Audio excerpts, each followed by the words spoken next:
Hey, what's going on, guys? Happy Thursday. Just wanted to do a super quick market update. So as many of you guys know, this CPI data report was released today. For those that do not know, CPI came in as expected at 2.9% for overall CPI. It did increase from the prior month from 2.7% to 2.9%. Just want to make sure that you are aware that inflation, overall inflation on the consumer side of things, is rising. When it comes down to core CPI, we were previously at 3.1, expectation was 3.1, we came in at 3.1. There was no change with core CPI. Like we talked about in today's live stream for the CPI data report, again, core CPI is all items less food and energy. Overall CPI does include that. The other series of reports that I think is important to note is the initial claims and the continuing claims. The continuing claims are the people that continue to file for unemployment. That came a little bit lower than last week.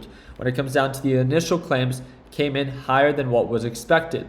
Expectation was 235,000, we came at 263,000, higher than what is expected, supporting a rate cut as again, the labor market shows that it is slowing down.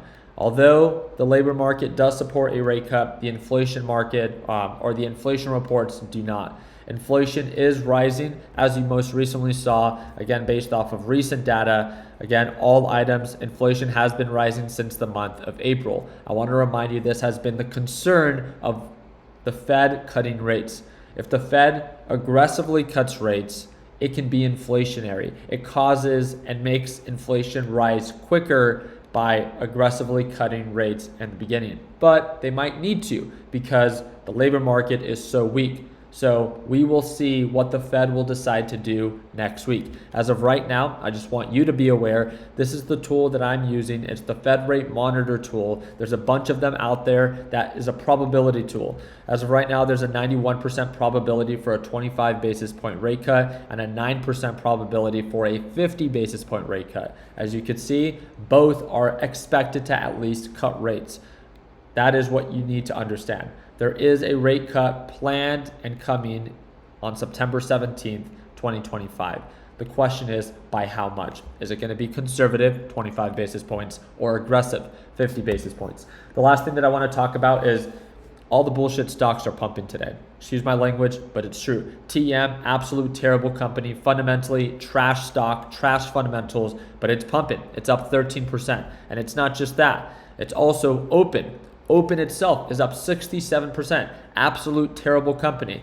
It's been pushing for the past 3 months. In my opinion, it's just a short squeeze. It's a terribly ran business. It loses over $300 million every single year. Again, a shitty business that existed 3 months ago is still a shitty business today. The only difference is people are hyping it up. Understand the difference between a trade and an investment. Please do not get caught bag holding this stock. Now, just because it's a trash stock and it's overbought and overvalued doesn't mean that you should short it.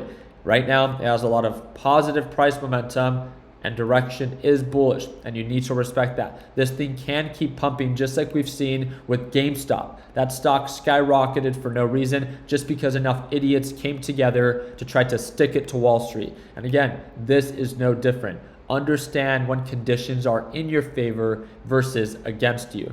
This could make a good trade to go long for those that have the experience, not just to be able to get in and get out and make that money, but also to manage and mitigate risk. It's an incredibly volatile stock as it's up 66% today. Out of thin air, 66% of its value just was created in the past 24 hours.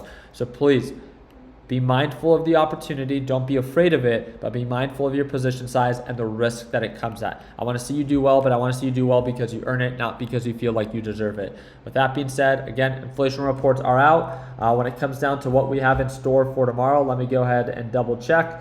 We have nothing too significant. We have Michigan consumer expectation and sentiment report tomorrow, and that's going to be 30 minutes after the market opens.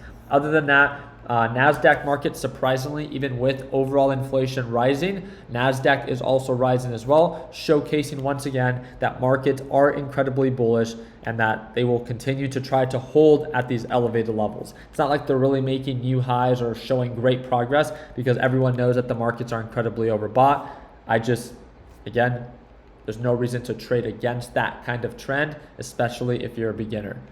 So stay patient, stay calculated. Remember, every day is not going to be a day worth trading, but especially right now in a market full of greed, you're going to want to save those day trades if you're under the PDT rule for the days that are actually worth trading, not just to get stuck in a bull trap. So I appreciate you guys' time. Hope that earned a thumbs up. Don't forget, if you want to watch me trade live starting tomorrow, second link in the description down below. You can sign up and start watching me trade as soon as tomorrow when the market opens. Like always, let's make sure that we end the year on a green note. Take care, team.